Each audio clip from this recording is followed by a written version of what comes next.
What are the primary duties of SWAT teams?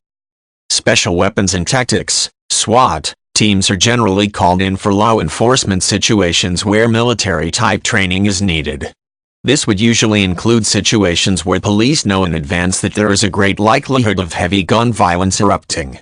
SWAT teams are also sometimes used to deal with riots or other extreme protest situations, and they were partly created specifically for this purpose.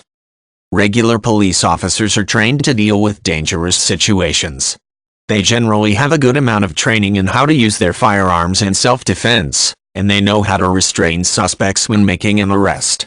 Even so, there are situations where this kind of training might not be enough. In those situations, SWAT teams might be called in. One good example of a situation where SWAT teams might be utilized would be a bank robbery.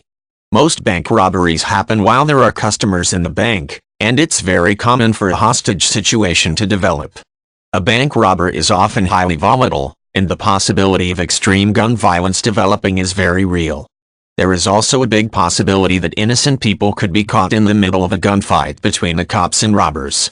SWAT teams are trained to deal with these situations while minimizing the risk of casualties among the hostages.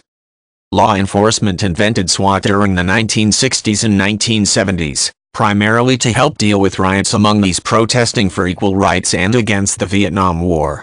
Police realized that large numbers of people were impossible to control, and sometimes situations could develop that might require very special training. Over time, SWAT teams have come to be used much more often for situations involving potential gun violence, partly because riots are generally quite rare. One of the main differences between SWAT teams and regular law enforcement officers is the kinds of weapons they often carry. For example, these teams often use submachine guns, assault rifles, and shotguns. They also usually wear heavier body armor than regular duty officers.